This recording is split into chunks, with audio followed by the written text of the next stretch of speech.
What's that? All right. Yeah. Grizz up. He gave me the nod. We need a thumbs up, Grizz.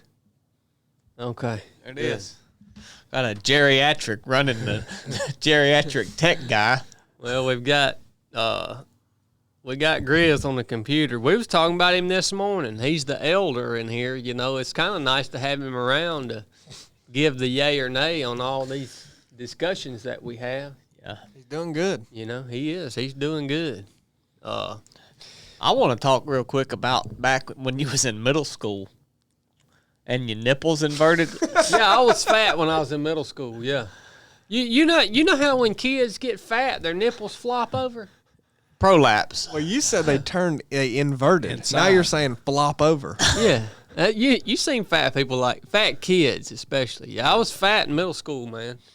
That was my fat stage. That's when I was a baseball player. And you played that tuba. You swam with your shirt on. Did I play tuba? I did play tuba in middle school. Sure did. Yeah, I remember you toting that joker around. Yeah, that was my fat stage. We've all been there, right? Some people just I don't stay know there. that I've ever been that. You had cheese dust on your fingertips. I've never been fat either. Well, I mean, I've been a little soft, you know, kind of skinny fat. Yeah. But I've never been real overweight. Yeah, well, you know, me and Corn have been there. So Still there, boy. no, you slimmed up, Corn. You pretty darn slim now. You look like a real human. You notice that when you're walking behind Cornbread in the woods and you look up and you're like, dang, that looks like a human. Yeah, used to you would get confused about what before. Just look like a blob, man. Mongoloid. Just look like a blob walking down through there. a moving Yeah, stump. you got a lot of shape to you now, man. Dang. You got shape to you. Shape. Which, by the way, while we're on the subject of Cornbread, I guess we should talk about how he's failed today. Failed. He had one job this morning, guys. Cornbread had one responsibility this morning, Bacon. and that was to make breakfast for the team. So we're out in the yard filming some YouTube videos. Corn went in there Cookie. in the air condition. We're out slaving in that hot, stinking field. You're the one that wanted me to cook breakfast. No, we said, who wants to cook breakfast? He said, me. That's a lie. Yeah. That's a dang lie.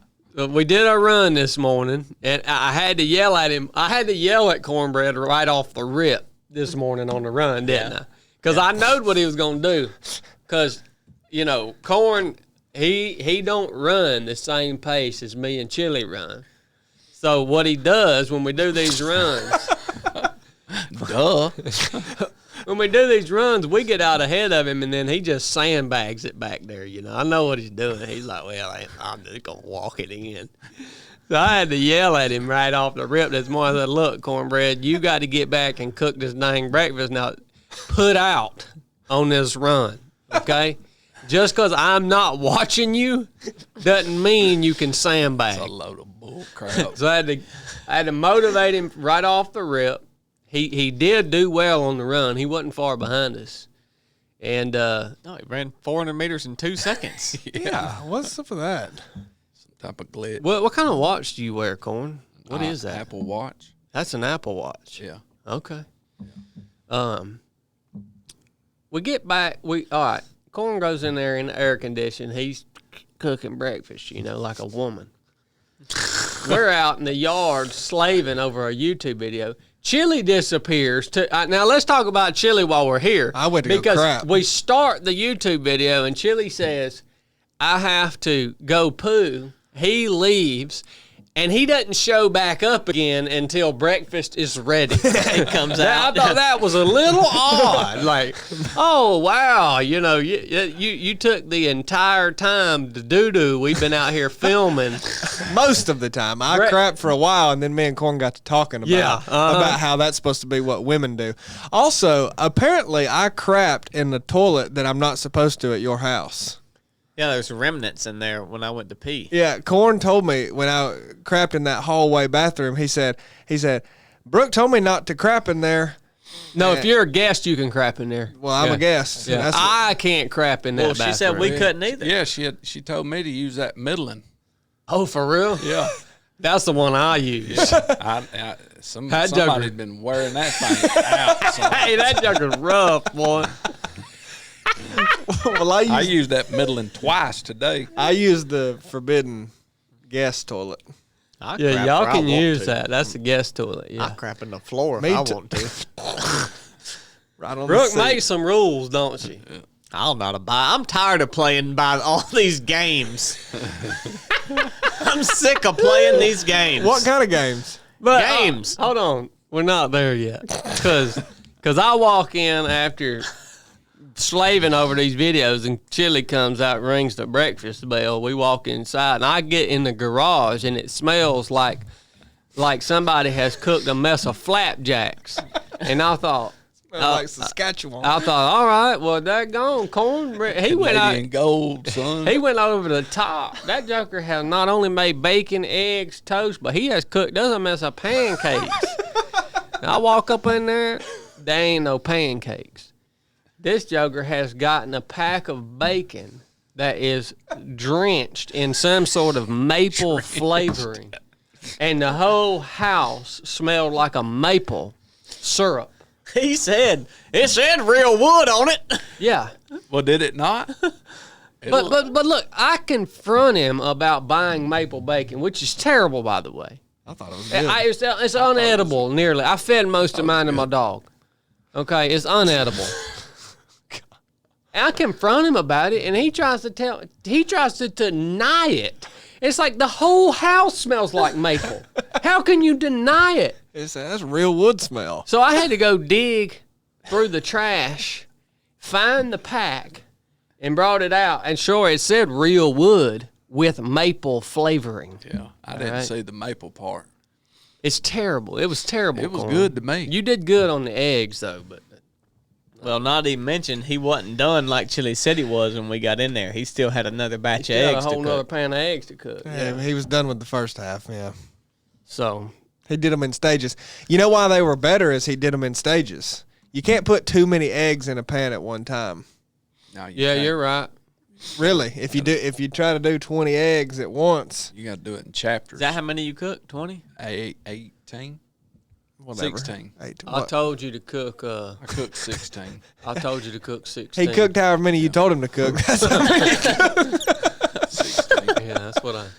Yeah, 16. 4 eggs apiece. All right. So tighten up on that, all right, Bubba. Yeah. Yeah. No Y'all more got of to that. quit being so dang picky. No more of that maple. Blake bacon. don't like applewood. No, We get just want hardwood bacon. smoked bacon. The Just last bacon. time I grabbed apple, look, You're just closing your eyes and like whatever you get. that Wright Brothers bacon is the only kind y'all want to eat. And sometimes there's a pile of apple wood and you can't find no real wood, and sometimes they ain't real wood, it's hickory wood. Where are you shopping at? Angles. That's the problem. You're shopping smack in the middle of the most poverty-stricken area. That in the- store also in doesn't the even state. exist. You know they send everything. That grocery store in Somerville, they send all the scraps up there. That all the grocery stores, the stuff that expires out of the grocery stores here in Rome, they truck it up there and stock the shelves I in would that believe grocery that store in because no Somerville. joke, it looks like they just dump the bacon in the bacon slot. Just pick a tub up and just dump it in there. That's how Angles does it. Yeah, you got to sift through it. Yeah, you got to start coming down to Rome to get that. I'm not breakfast driving stuff, Bubba. to Rome and then back to your house. That's ridiculous. Well, Food liner. Go to Walmart. y'all wanted to talk about these women, right? You know, that was definitely what was on my mind immediately this morning. Yeah, so We wanted you to talk about them. I'm reading a book right now. I think it's called like Black Autumn or something, and it's a fiction book about the collapse of America. Stock market falls. A nuke goes off in Saudi Arabia, and then another nuke goes off the coast of California. in a boat, like a dirty bomb, and basically the power starts going out. It's a really awesome book, man. It's if you could imagine the collapse in this within with this scenario, like they cover every detail you could ever imagine and how that could potentially play out. But one of the details it covers in there is the story of a husband and a wife. It's like a story in the story, right? And it talks about how the wife has never really needed her husband for anything because of the way society is, We have grocery stores, women, women's rights activists, they get all the jobs. The women get all the jobs these days. A man can't hardly get a job. You make more money as a woman. It's all fake, right? And the woman doesn't really need the man like she would in a more natural human environment. You know what I'm saying? Right, yeah. You get what I'm saying? Yeah, absolutely. And this is that's woven into this book, and how this woman looks at her husband in the midst of all this collapse, and the husband's former military, and he's all kitted out, and he's there to protect the family, and she's like, whoa, like I actually need him. Like he's doing, this is what a man, okay, this is my first realization I've ever had of what the importance of a man is. Like right now, what's the importance of a man? We bring you flowers, take you to the tulip field, crap in the right toilet. Make sure you crap in the right toilet, obey these rules, make me happy. When it's like, nah, you don't understand. You're sick of the games. It's all a game. It's all a game, man. Look, the woman has special gifts. She's made in a special way to serve a special role, but that role ain't to tell the man what to do. All right? Look, man. And they just think they can do it. They just think they can make all these silly rules, right? Like you ain't gonna tell me what toilet I'm gonna crap in. Yeah. Or tell me where I can hunt. Yeah. Or tell me when I can hunt. Or tell me what I can kill and can't kill. Yeah. Or tell me this, or that. No. Well, you're over there like grinning, Corn. What's the deal?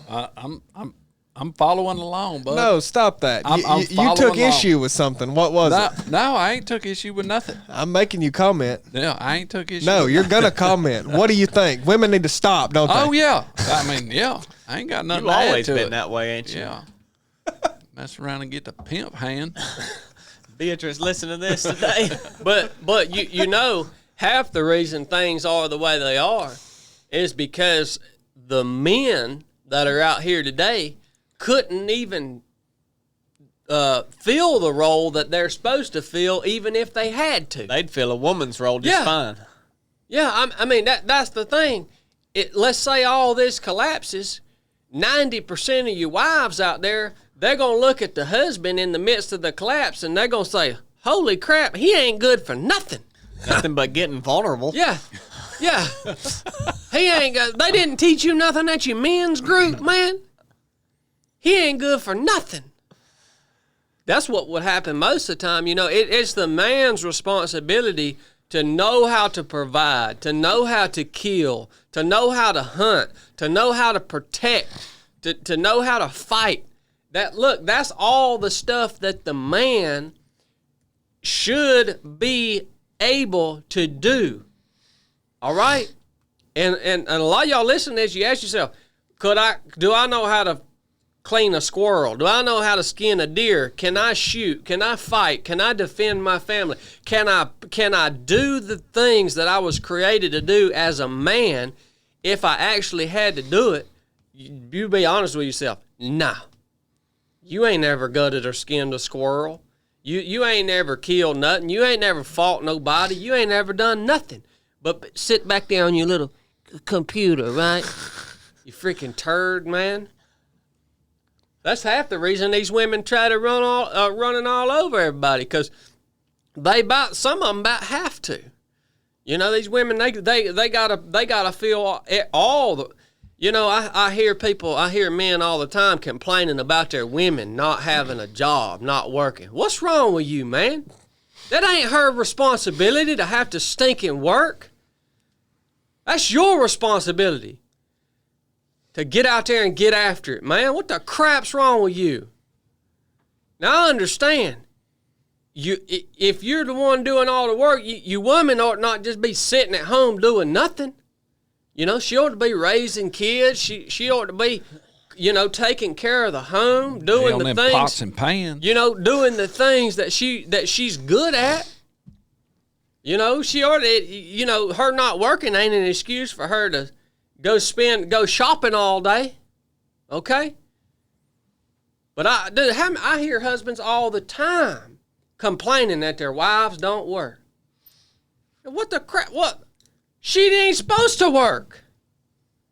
She got other things she was created to do at home and out in the world, right? Taking care of people, man. You need to go work, you freaking turd. What do you say when women ask what time it is, Corn? To get on them pots and pans. There's a clock on the stove. Look, if your wife wants to work, let her work. Okay? But she can't be a UFC fighter. You can't let her be a UFC fighter. If you say so. Women need not fight. If she wants to work, let her work. But look, man. Nah, don't do nothing professional. You know what I'm saying? I'm just telling y'all. Strictly recreation. This is just a false.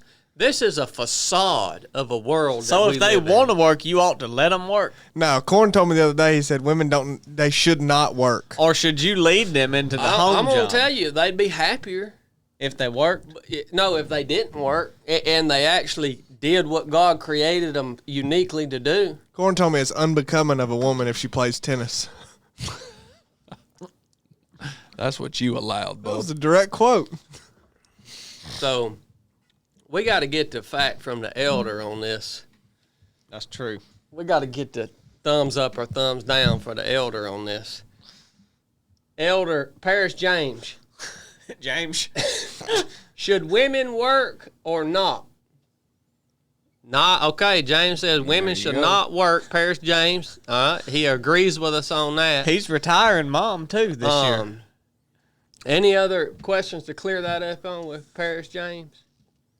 I don't think so. All right, I got one. Paris James, should we listen to women as they make their silly rules for us men to follow? Double thumbs down. Double thumbs down. We haven't got that on the show yet. That's a strong feeling. Yeah. Do not listen to women when they tell you things that you can do, when you can go hunting, you know, all this stuff, right? What's this episode titled? Tariffs on women. So, Tariffs, boy. You're about to have to pay up. I have another question for y'all that I wanted to talk about on a different note here. How do y'all deal with stress in life? What are some ways that y'all have dealt with stress in life? Just wanted to throw some techniques out there for the listeners, and while you guys think about it, I'll give a few tips for my own stress that I've experienced throughout my life. And by the way, this leads me to my first tip. One of the best ways to deal with stress is to accept the fact that life is going to be stressful.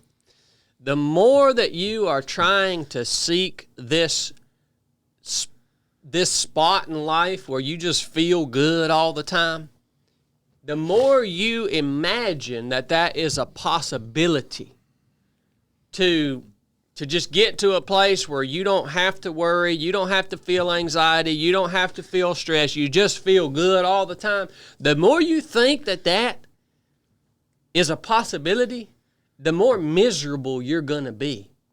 I think the first piece of advice I have, and this is advice to myself also, is to accept the fact that life is supposed to be stressful, right? If you're growing, if you're pushing, if you're trying to do, what you're called to do in life, it's supposed to be stressful. Blake likes to make fun of me a lot because I hate cold water, right? And he'll tell me every time I get in the cold water, he says, just quit fighting against it, Chad.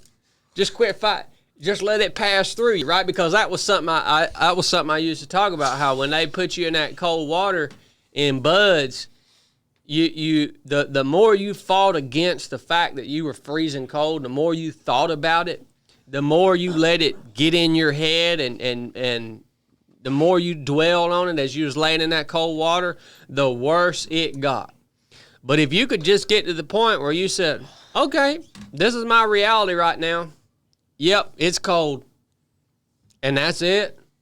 The easier it was to stay there, right? It was still cold, but easier it was to stay there. I feel like it's the same way for me with stress, right?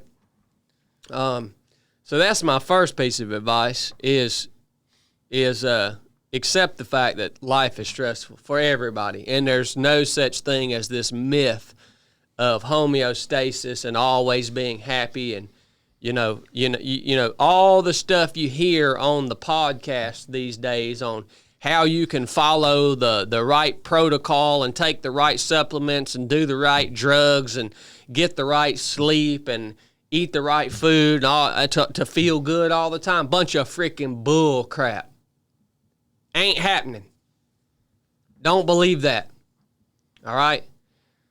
The second thing that I realized is what actually brought this topic up in my mind, and I'm going to turn it over to you guys, is I've actually been breaking one of my own rules and not even realizing it, right? And it goes kind of along the lines of staying present in life. What I've been realizing kind of about myself is I've been operating in a way that I haven't really been able to enjoy anything in the moment or rest in the moment because I'm thinking about what's the next thing, right? Maybe I'm just holding it in my mind, right? And so, I go throughout my day and it's like, if I have a little window of rest, I haven't really been utilizing that to maybe just sit down and relax for a minute because I know there's something else that day. It's really easy for me to have a nice, relaxing, stress-free day when I have nothing on the calendar. But if I have some things on the calendar spread throughout the day, it's really difficult for me to enjoy anything because I've been thinking about the next thing. And maybe that's just because, I have a lot of things coming up, especially this coming month, a lot of back-to-back-to-back things. So this month for me, as I work through these things back-to-back-to-back, my goal is to try to really enjoy each one of those while I'm there in that moment doing that thing and not hold the tension of the next thing that's coming in my mind and allow that to kind of rob me of the experience that I'm in, if that makes sense. So, and then the third one for me would be animals. I think animals do play a role in helping relieve stress in my life. They just bring a lot of joy. And anything from my goats to the dogs to the donkeys, they just live in a different reality than we live in. And it's, I know that's not for everybody, but it's comforting to me to be around them. And you always get a good laugh out of something that they do. So how about you guys? How have y'all handled stress in the past or even now on a day-to-day? Blake, you're never stressed. I was thinking about you when at least you don't ever show it. Which is crazy because you struggled with anxiety for that's part of your story. Yeah. But as I was thinking about my own self and stress and stuff, I was like, man, here lately, you just roll on, man. You just boom, boom, boom. You got kids. You're doing all this stuff. Good night. I look at your life. I'm like, whew, it'd be rough, son. Yeah, I don't think of, when you ask how do you deal with it, I don't really have any certain things that I do, but maybe it's because the Lord took that from me in a miraculous way early on as a kid, and I haven't struggled with it really much since. I mean, there are things that will stress me out, but usually just the things that everybody say, like exercise. Like, you can be stressed about something, I can go for a run and then come back home and be a totally different person. It does help. But, and another thing for me too is getting around other people outside of the situation or whatever's stressing you out. Not like running from it, but like, I could be stressed about something at home or with the kids or whatever, and then come to work and, be around all of us outside of it and come home and it's like, it's not even bothering me anymore. So those couple things came to mind to help. But probably the big thing is the first thing you said. It's just life. Like, when you identify it as stress, then you think, all right, what do I do about this? How do I get rid of it? Yeah, how do I get rid of it? But in the end, I mean, I've never really thought of it like, oh, I'm stressed, I need to go for a run, or I'm stressed, sometimes if it accumulates, I might look back at the week and say, well, I haven't really done anything I hadn't been running or working out this week, or I hadn't gotten out around different people doing different things, and then you might notice that it's more. So those are some things to identify it. But when it's there, to me, it's just like, well, it's here and it'll leave. I'll just work through it and keep living life like I always do. So I don't see it as something I need to get rid of, I guess is what I'm saying. Mm-hmm. Well, and I think, we all experience this in different ways too, because I think obviously what I'm talking about and the tips that I said that, I'm committed to and things that have worked for me, it may not work for you. And we all experience what is stress in different ways. I think it means different things to different people. But I feel like, I've told, I don't know if I've said it on a podcast before, but I really struggle with moving through stress more so than I ever used to as a young man. And I wonder if the reason why I don't hold, it doesn't weigh on me so much. I think that operating at such a high stress level for so long in my life did something to my brain to where it's like it's almost like I maxed myself out for too long. You know what I mean? So I think because of that, I probably do too much to try to avoid stress. Yeah, you know what I mean? That's probably another piece of it for me because, I'm so like, on guard against oh, yeah, for sure. Yeah. Yeah, I guess I'm sort of like Blake. Like, I just really haven't acknowledged that, hey, I have stress. A lot of times I know that I try to create stress for myself when I feel like there's nothing going on. But I would say this, that I heard Jocko a while back say, like, when something would come at their team or whatever, they would approach it and he would be like, good. Yeah, I heard that too, man. Yeah, I've shared that before too. And he said, a guy would keep coming to him, and finally that guy said, I know what you're going to say. You're going to say good, but how is it good? And he's like, well, you're going to learn something as you go through that. And through this recent little bank thing that I had where somebody wrote a fake check, I thought about that and seen that a few times. And when it happened, I thought to myself, good. Mm-hmm. And when I was talking to it with a buddy of mine, he's like, well, why would you say that's good? I said, well, I'm about to learn what kind of system this bank's got for all this money I got in it, if it's going to work or not. But I would say, too, though, back when I was drinking, I thought I was dealing with stress by drinking. So I don't necessarily do this myself, but I think it would be important for somebody who does recognize stress and is dealing with stress, like, don't make sure it's healthy, number one, and don't make that thing be even if it's running.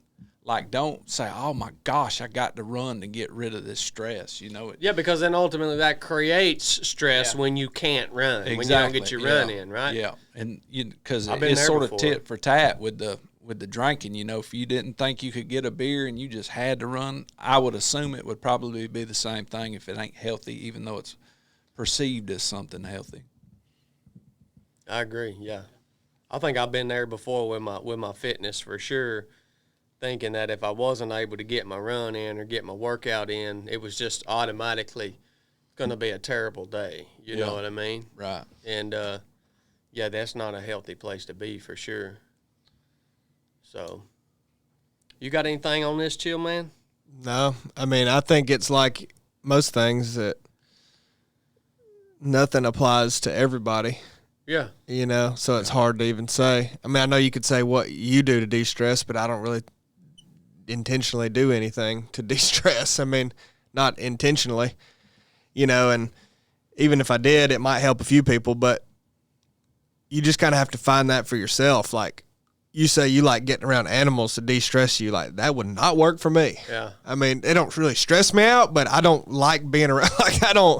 That wouldn't work. You know what I mean? I just, like Blake, he likes to aggravate them. I mean, it wouldn't do anything to de-stress me. So I think it's just real individual. Like most things, you have to try to get good at identifying what it is that stresses you, because a lot of things will happen in your life that's out of your control, and that might stress you. If you've got a situation at work that's unresolved, it might be stressing the crap out of you. There ain't a lot you can do. Right. But you may be doing something at home to yourself that's totally unnecessary that you could just stop doing, that would alleviate your total stress load.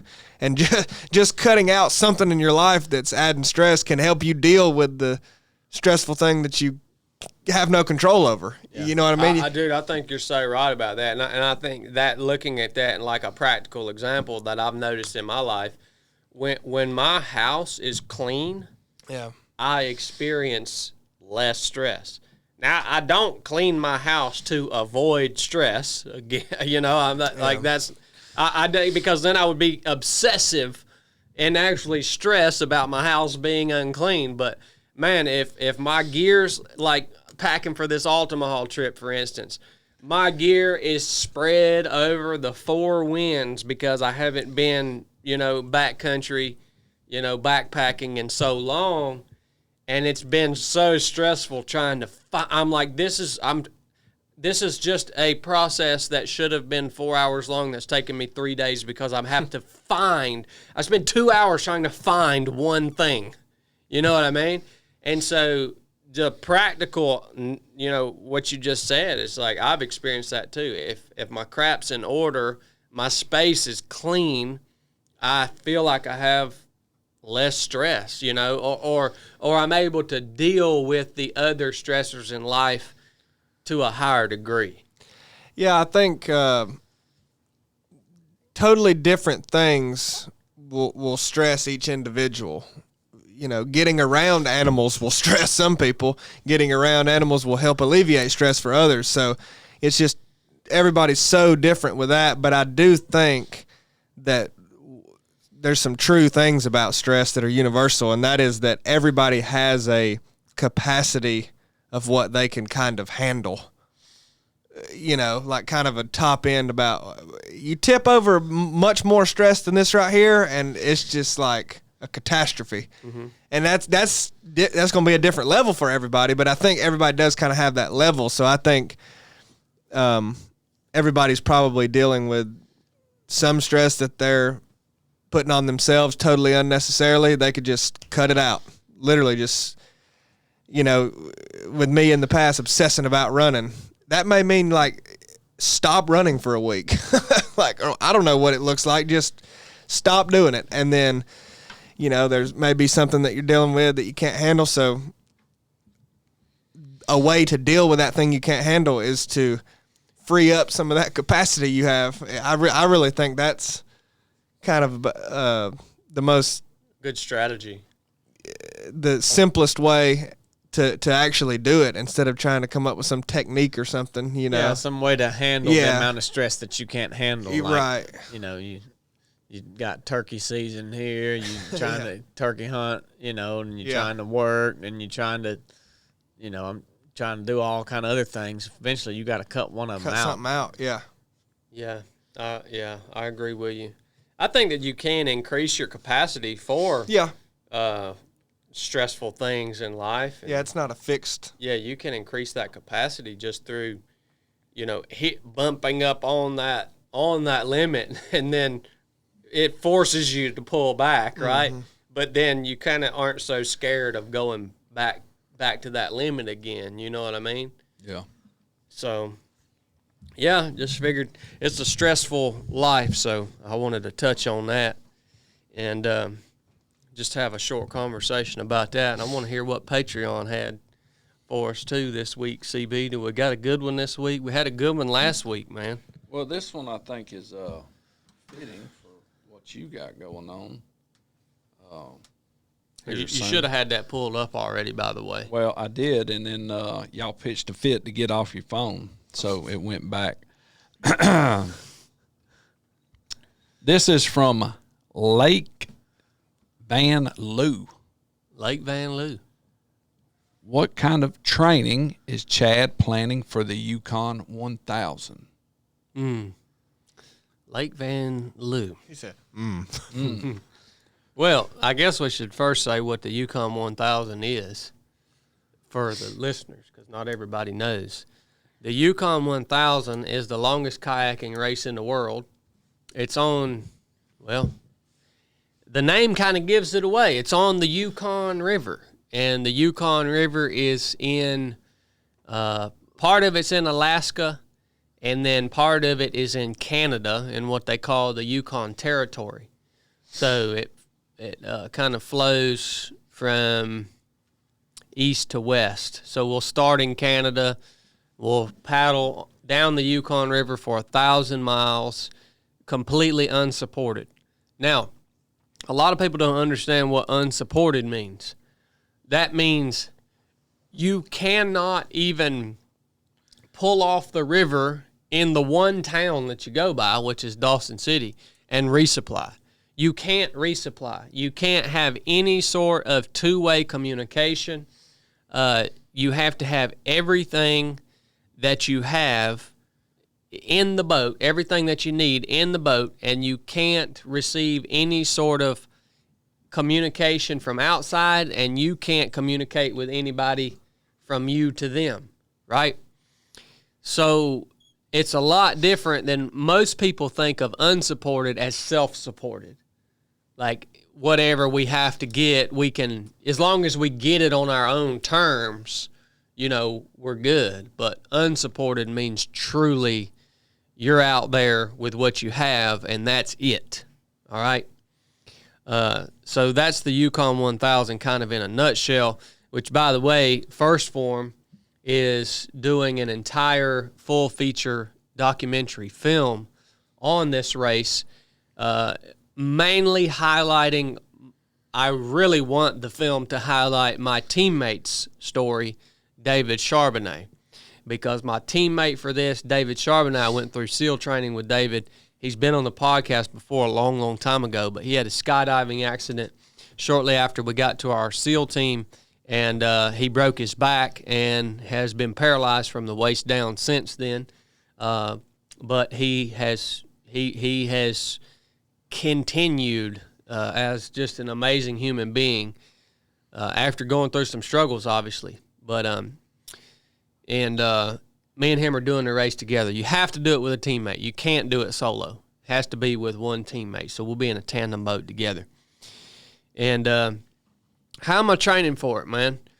Well, I took a trip out to San Diego last month, which is where David lives, and David has become a very avid kayaker. And he has a coach out there, Coach Chris, who is an Olympic level kayaker. He's elite, one of the best in the world.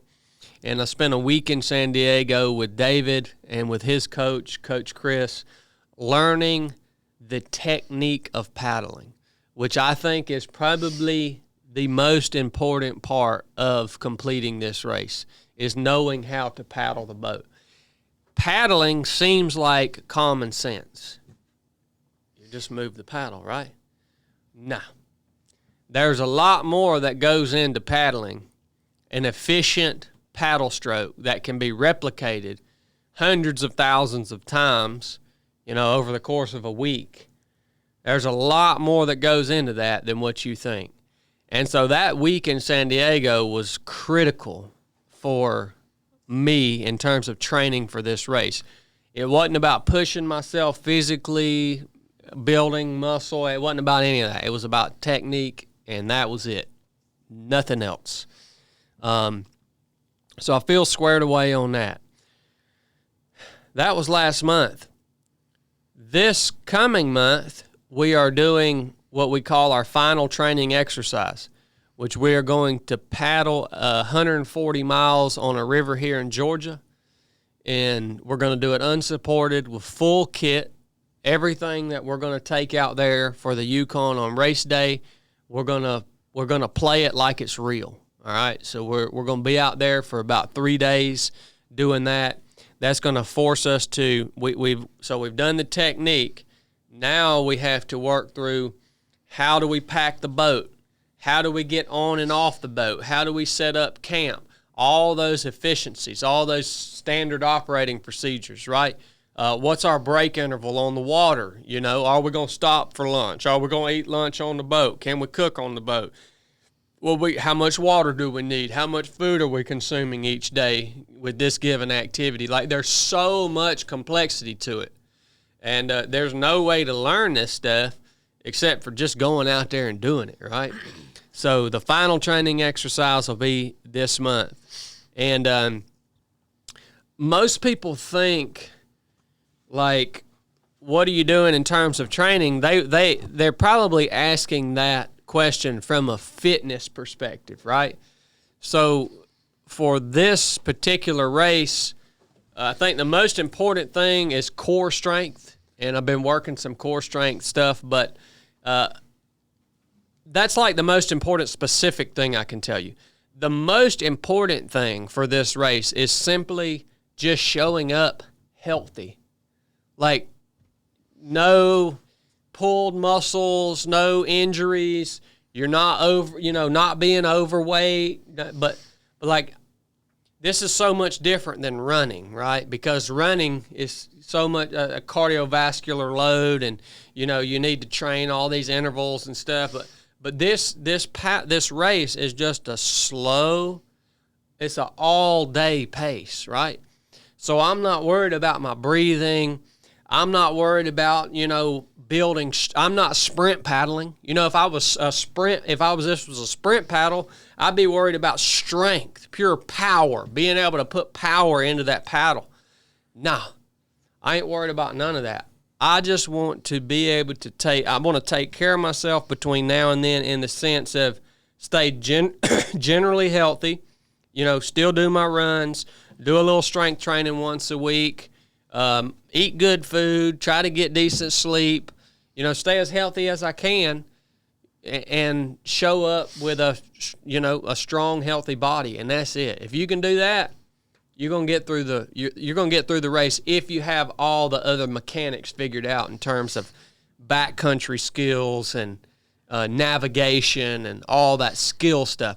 I already have all of those skills squared away, which is such a huge advantage for me. I couldn't imagine doing this race if I didn't already have all the backcountry skills like down pat. It's a little different being in the boat, but not that much different. Same type of procedures. The only difference is the boat's carrying the weight. You're not carrying the weight on your back. You just have to learn how to pack it a little different way. All right? If I didn't have I know how to navigate. I know how to use a map and compass. I know how to use a GPS. I know how to use a spot tracker. I know how to set up camp. I know how to filter water. I know how to do all that. Like, that's what we do. That's part of what we do for a living here at 307 Project. So that would be a whole nother piece of training that, if you didn't have that, would would require a lot more work if you were going to take on something like this Yukon 1000.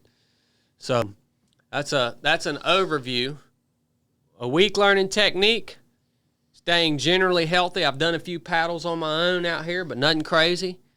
Final training exercise, which is going to push us physically and also force us to really work through those systems and work through our gear and how we pack it. Then after that, let's go do the race, man. You know what I mean? Yeah. So, good question, though, man. Yeah. You excited about it? Yeah, you know, I will be excited about it, I think, when I get there. Because it's even traveling there is a rigmarole, dude. Yeah. Like, you can't, like, there's no direct flight into Whitehorse. It's multiple stops. It's like 17 hours just of flying to get there. You know what I mean? So, I am excited about the final training exercise. That's going to be a blast. Yeah. I don't know that this really means much, but you seem more excited in subtle ways about this than you have for anything in a long time to me.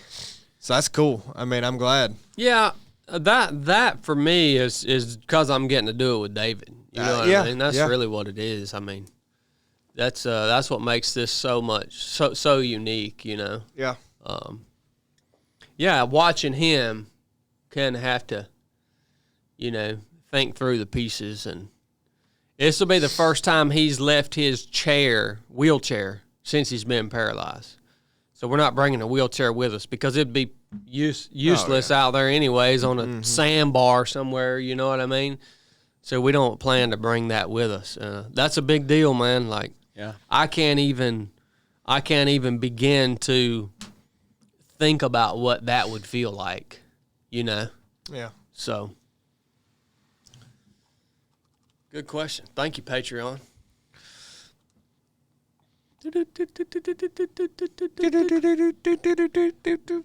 Got some rapid fire news here. What's going on in the world today? KZ307 News Source Channel 5. We've got humanoid robots are now running half marathons. No kidding, man. I actually saw this. Didn't just read a headline. This was wild. Tank. Yeah, you remember that freaking faker? What was his name? Oscar Pistorius. I think so. Had rocket ships attached to his legs, and they acted like he was fast. Anyway, a Chinese half marathon. Just your local Chinese race. Your standard, Xinjiang province or whatever. They had a half marathon, and there was a division of these humanoid-like robots that are bipeds, standing up, roughly look like a human, and they could move forward just under their own, in a bipedal fashion, and they finished the race. A lot of them were falling over, and then their handler would run out there on the course and pick it up and get it going again. So this is kind of like RC car racing, but you're racing a little bit robots. You know these Chinamen love that crap, dude. Is that not crazy? That like, I'm more interested in that from the perspective of why are we doing that as people and focus on these robots and the AI and everything than so much the technology. Because it is amazing that, I couldn't build that. I don't know how they're making it move in the way they're making it move, making things so human. And I've seen like Boston Dynamics has robot displays where they can make a dang hand do what your hand does. It's crazy. But like, why are we doing that? We're just moving towards, combining that, a humanoid type robot, with the AI knowledge that, the all that's open AI has. You will make a human eventually that's a superhuman, It'll be a robot that can move like a human, that's a Terminator. Yeah, and that's way smarter than everybody and way more capable. Like, it's just crazy. I think the winner of the robot race did it in that was going to be my question. Maybe an hour and a half. So it, humans are faster. But It won't take long, though. yeah, I know. Did I don't it get know. tired? Huh? Did it get tired? Yeah, it was sweating. Yeah, they need to shape those things up. I don't know how. I don't know what the rules are though, because you can. I mean, you can make it look like a human, and I'm too dumb to even understand what was happening because you could just put wheels on it and do it really fast. But I guess they're making a robotic human. I mean, it moved like it stepped. Yeah. You know, so. I saw one the other day. I saw an old video of one. They had it running off a 2-stroke engine. It sounded like a dirt bike. I ain't kidding you, man. Yeah, this thing could move, son. Really? Yeah, sure could. Yeah, I bet. I saw a video of one. Well, you know why? Why are humans doing it? I mean, that's just the nature of human. Is to continue to continue pushing toward what's viewed as progress. Yeah.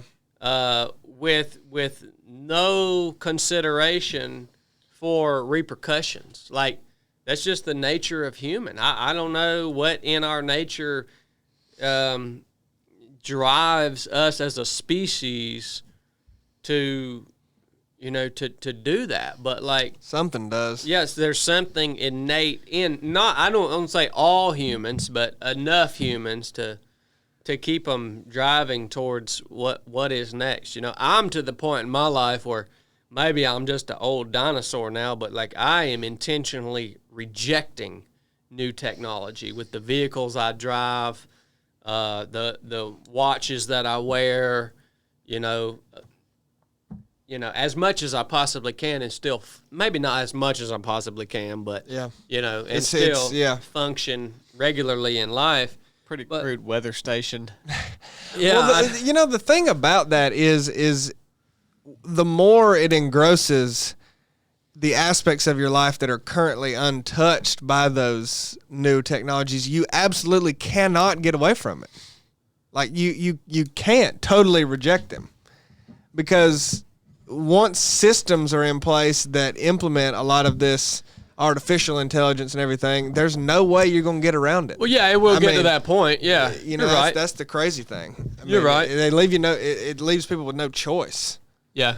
It's crazy. Well, you know, you've said it many, many times, Chili. I mean, the only solution for a person to like get away from all this crap is to buy a piece of land and become self-sustaining. Yeah. But there's so much that goes into that, and there's so much knowledge that's been lost around that, and like, It takes a lot and of it's help. so much work. Yeah, it takes a lot of help Yeah. from other people doing it too, really. It's I mean, so if you much want work. to really make it last and do it and still take so much time. Yeah, you ain't gonna do it with just you and your wife and Yeah. a couple kids. You almost want to do it for the future generations, not even for yourself. Yeah. And I think that keeps a lot of people from doing exactly what we're saying. They're recognizing the need right now to, man, we should be more self-sufficient and we should buy a piece of land and do that. But they go, but I'm 50 years old or even 20 years old. You know, like, how am I going to even have the time to do that? I don't have the help, and I'll die before I even get to see. It's like you'd have to see. People need to if you really want that reality to come true, you have to think beyond yourself and say, I'm going to create that for my kids to then Yeah. live on. Because, yeah, you probably won't get to really enjoy it. You're But, right. I mean, I think that's what keeps us from doing it is we say, dang, I got a lot going on. I can't. It takes so long. I can't even. I'd be 100 years old before I got to sit down and do it.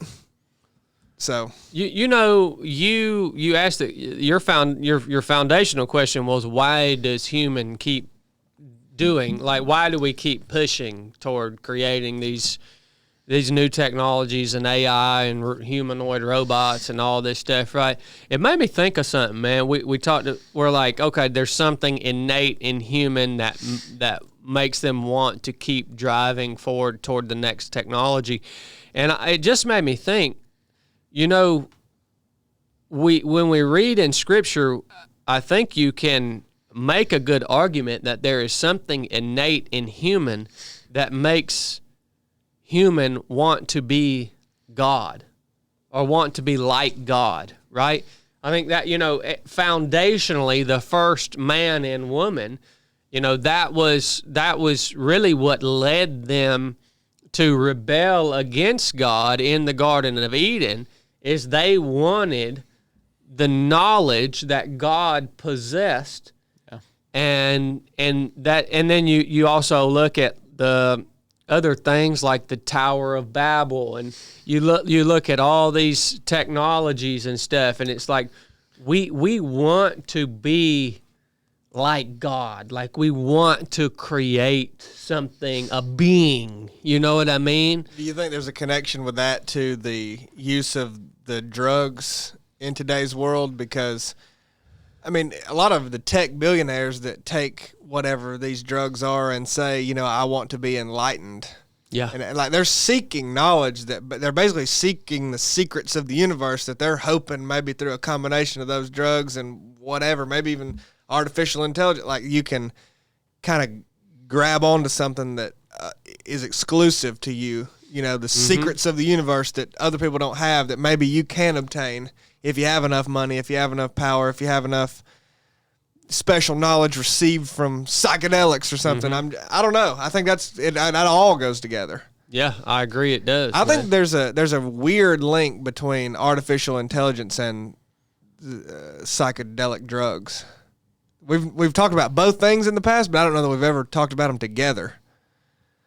What do you think the link is? Well, all I'm saying is a lot of the people who are deep in that world and the minds behind developing the artificial intelligences that are so beyond my understanding, they're obsessed with psychedelic drugs. Really? I mean, like, that's a common theme. And I don't know. I mean, we've mentioned this, I think, in the past, but you could argue that how some of that technology is coming together is because of what they're receiving from that. I don't know. I think it goes hand in hand because they both kind of accomplish the same thing as well. It's superhuman knowledge. It's superhuman knowledge. It's like maybe I take this drug and I get something that I just can't get without it. And well, I go to this artificial intelligence will have something beyond human capacity that I can get. I don't know. I think there's something to that though. Yeah, I think there probably is too, man. It makes me wonder when we read the account of history in the Bible. I wonder often how far advanced the human race had gotten. Like, how much advancement had we gotten prior to the flood?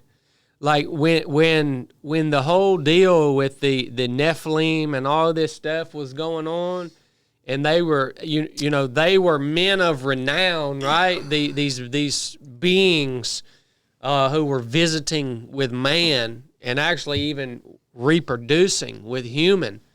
How far advanced the civilization was prior to the flood. It makes me wonder that, man. I think 3 or 4 times we've gotten essentially this advanced or like really well advanced, and it's been broken down every time up until now. I mean, I think it looked differently. I don't believe they had iPhones 6,000 years ago, but I think the technology by a different metric maybe was that advanced, if that makes sense. Yeah, Egypt, when you think about Egypt, exactly. A lot of this comes up. Yeah. I didn't think about the Tower of Babel. Like, what did that look like? Exactly. Yeah. I mean, that had to require some serious engineering. I don't think their culture and society look the same. Like that's the thing. You apply this level of knowledge, this level of technological advancement that we have to a different culture and people and place and time, they'll develop different things, and it will look different. Yeah, you're right. They won't have an iPhone, but they'll have something that we don't have. Like they've got something that's way beyond what you think. I think I've always thought that. I think that's 3 or 4 times that's happened, and it's been lost. Yeah, I wonder about that. I mean, we say it's been lost, but are we building on some of that? Well, are we building on some of that, and also God destroyed the earth in the flood because mankind had become so wicked, but part of their I'd say the major theme of their wickedness was the advancements that they had made in terms of had such a desire to be like God, right? Yeah. So he confused it at the Tower of Babel, shut their mess down, confused the whole world, stopped technology in its tracks.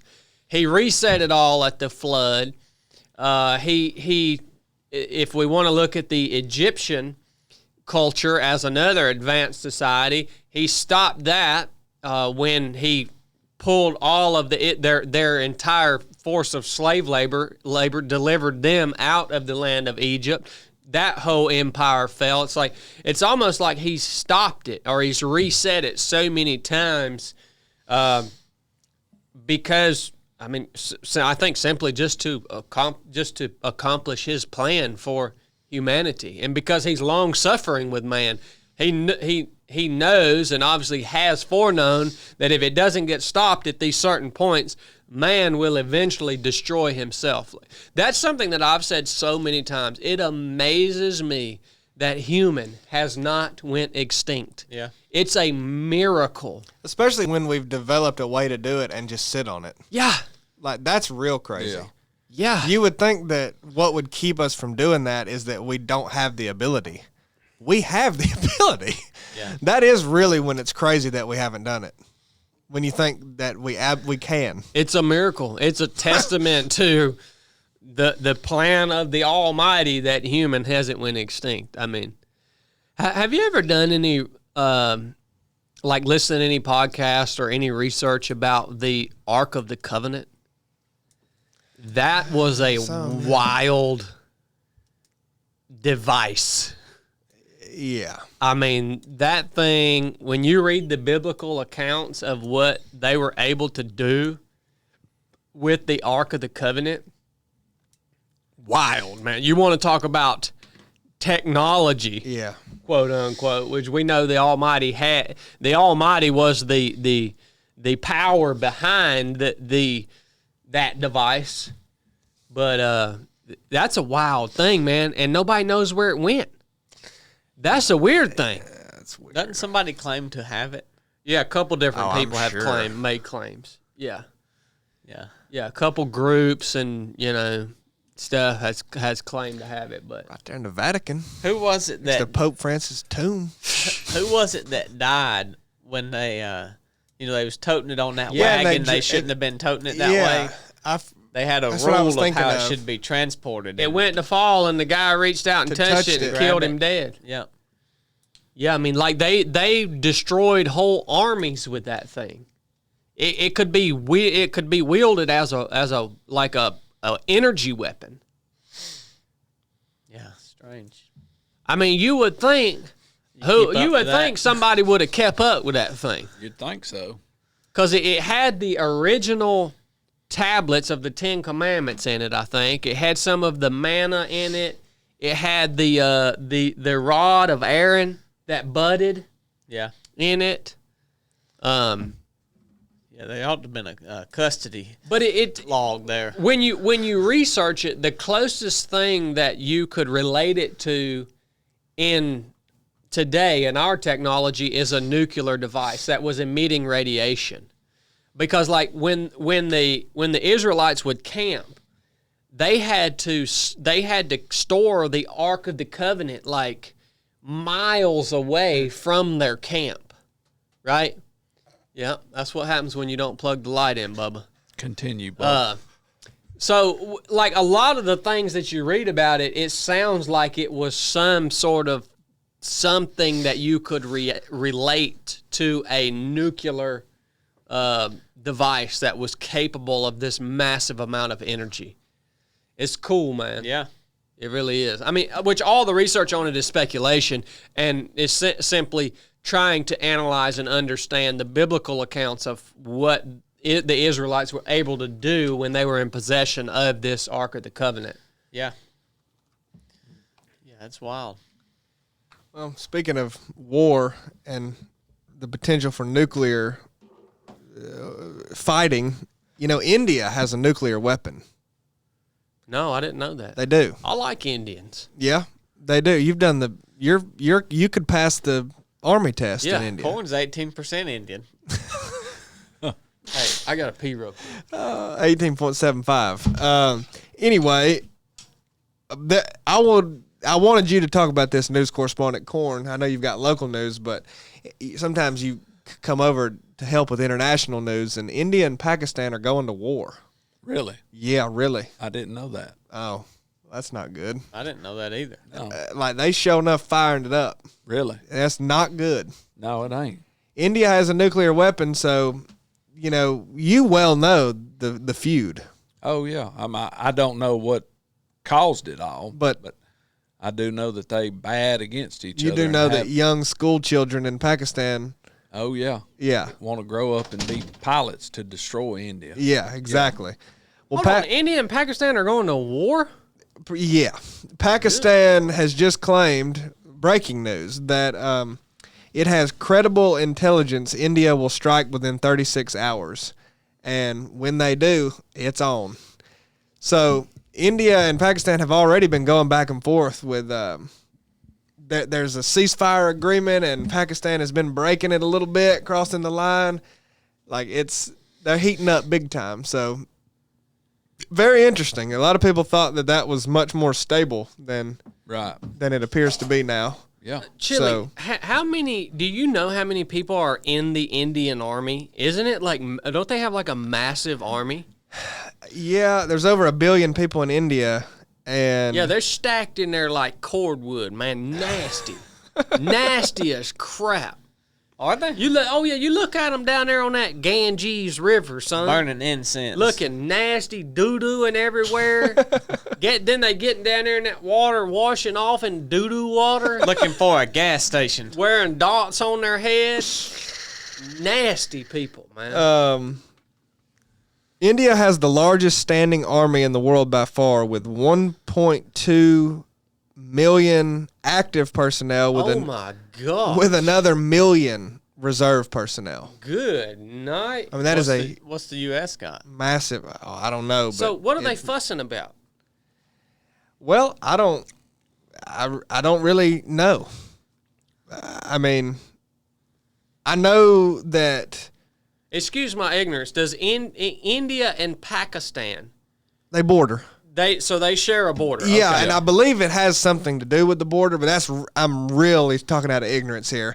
All me and Corn know is a cursory understanding because we've watched the videos of these young Pakistani children say they want to blow up India.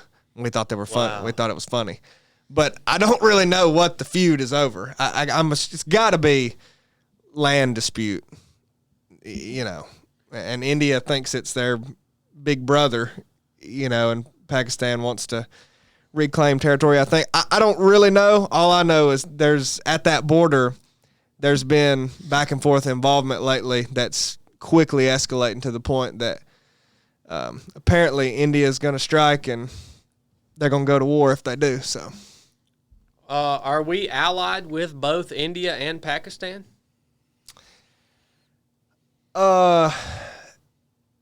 The U.S. is not allied directly with India. Is that right?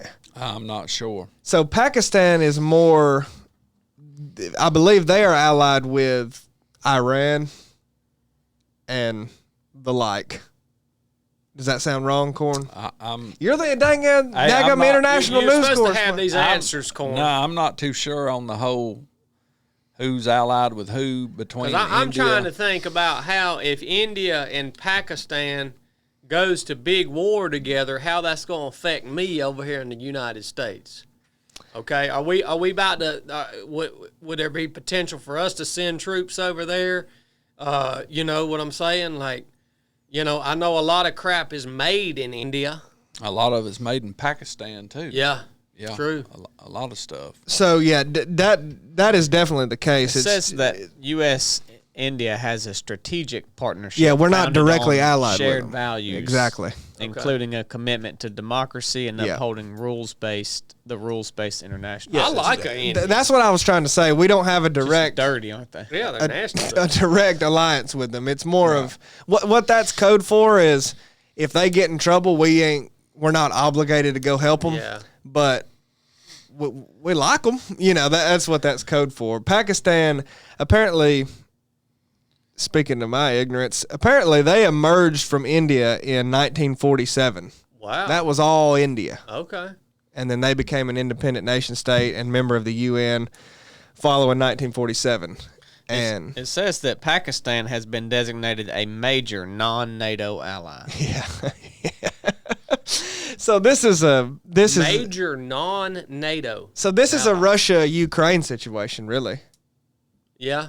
I mean, you could draw a lot of parallels. Right. Yeah.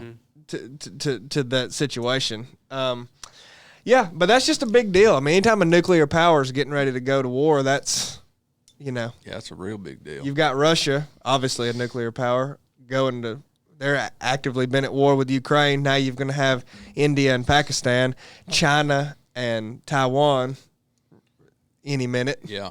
So it's a big, big deal. I got a question for Paris James. Paris James, are we nearing the end of the age?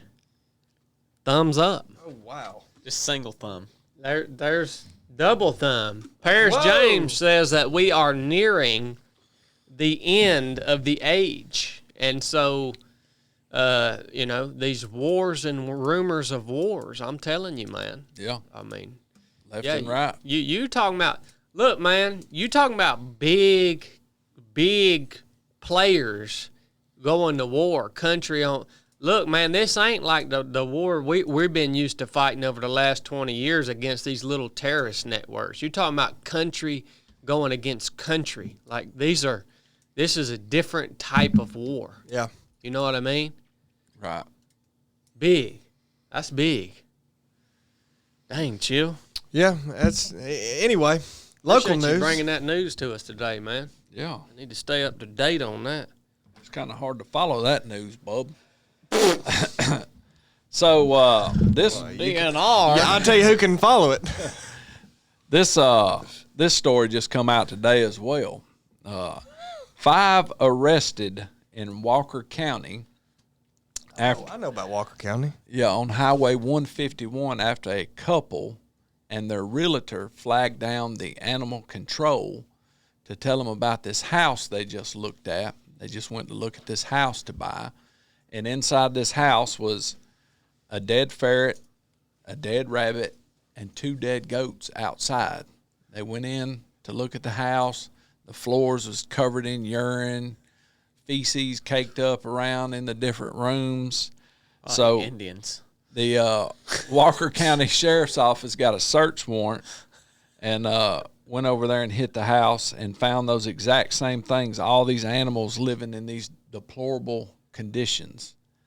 They confiscated 9 dogs, 4 cats, 2 horses, 2 goats, 2 donkeys, a sheep, and a pony were rescued from the home.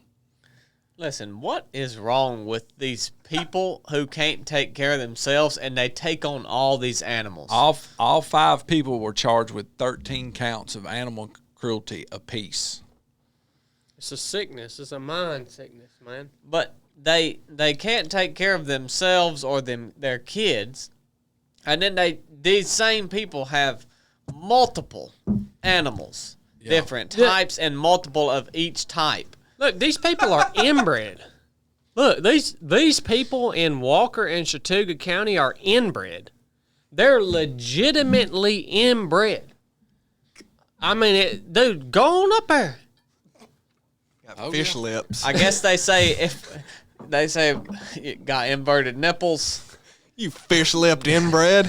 Quit owning dogs. No, I mean, they're legit inbred. I guess you say if you're gonna live like an animal, let's have some animals. The house that was Because that's what people are living like. the house that was valued at $275,000 has now been condemned by Walker County. $275,000 for a house in Walker County. It may have had a bunch of land with it too. Good night, man. Well, Dogs it's peeing condemned and now. crapping in the floor. well, them people that they locked up, they ought to take them out in wherever downtown Walker County is, and they ought to cane the crap out of them. If you're Back to that. if you are gonna abuse an animal, I will come down there and cane you personally. Okay? Personally. Ain't tolerating it. You gonna abuse an animal? Nah. Starve an animal to death. All that stuff. A pet. Nah. Chad would rather, he gets madder at that than a human abuse. Yeah. He said, I'll let you hit on your kid or something. I like Brooke. Brooke posted something on her story the other day, and she said something about like alligators ain't as bad as humans because they just want to come and kill you and eat you. But a lot of humans will try to be your friend first. Oh yes. Who the crocodile hunter? Yep. Said that. Yeah. Steve Irwin? Yeah. He used to say it. Used to.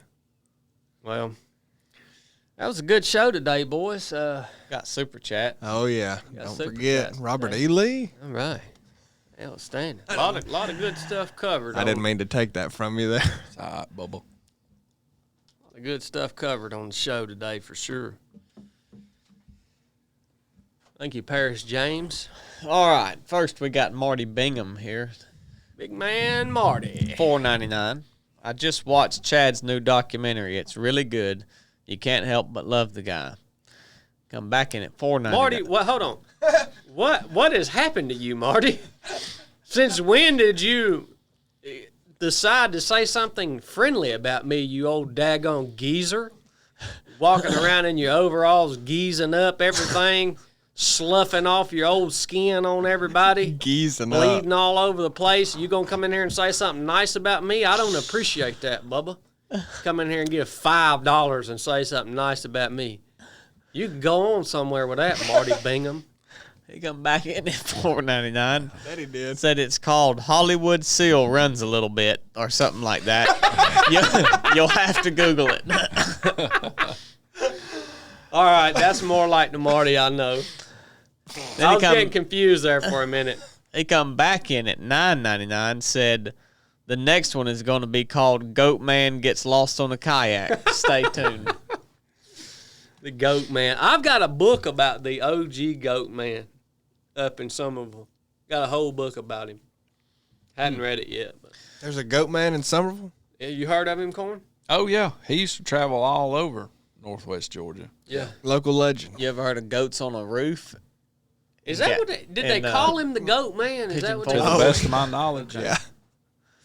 We had Mark Porter. Y'all remember him? Oh, yeah. him? Come in at $99.99. Good night. Whoa. He said Lauren is leaving the roost today to start working in Alaska.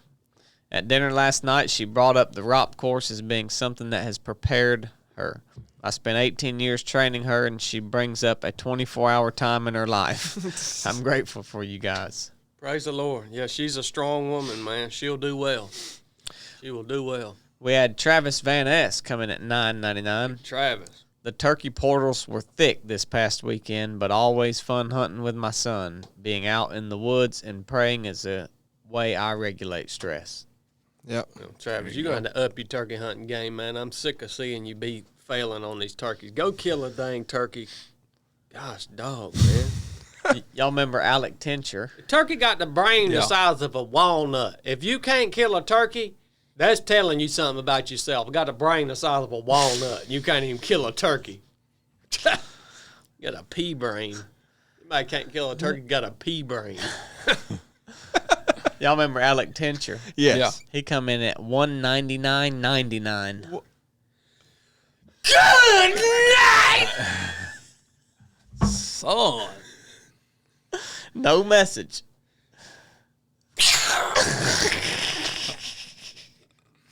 I'll blow your head off right there on that one, son. You just blowed my head off on that. Thank you, Alec. Good grief. Gosh. What in the world? Almighty.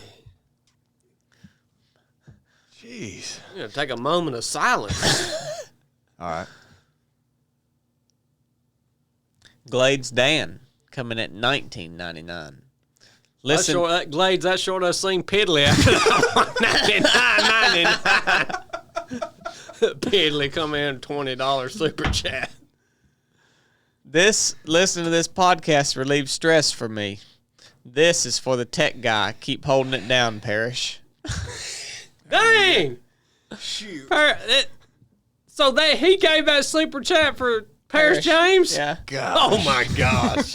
You know he's gonna dun you for it at Well, the end YouTube takes a cut, then we got to take a cut. There ain't much left after that. All right. I don't have him pay his taxes. Yeah. Appreciate it, brother. Millstone Rescue and Relief come in at $50. Whoa, man, big super chats today. Thank you guys. Finally caught a live podcast. It's been a minute. Hope y'all are doing great. Love y'all. Tom Russell. Oh, heck Tom. yeah. Thank you, Thank you, Tom. brother. Thank you, Tom. TJ McLaughlin come in at $19.99. Patient, present, deliberate, 3 critical skills to learn, and I continue to try to perfect since my ROP journey. Present is tough at times. Congrats to Mark ROP 002 for completing the Boston Marathon recently. Oh, cool. Heck yeah, man. You guys are awesome. Thank you, brother. We had Millstone Rescue and Relief come back in at $20. Good night. This is to buy your pops a cup of coffee. Y'all are probably working his fingers to the bone running this show. I love y'all. How is everybody trying to give money to Paris James? He's the laziest one in here. Well, he's up to $375 after his cut. You know, everybody loves Dad, though. They really do. I mean, that's his gift. Yeah. Good night. That's it. That's the end. Enjoyed the show today, guys. Thanks for tuning in. I can't believe we didn't have more comments about our talk about women. I guess everybody agreed with us. Yeah. Paris James did deem it as correct. Nuff said. Alec, and $200.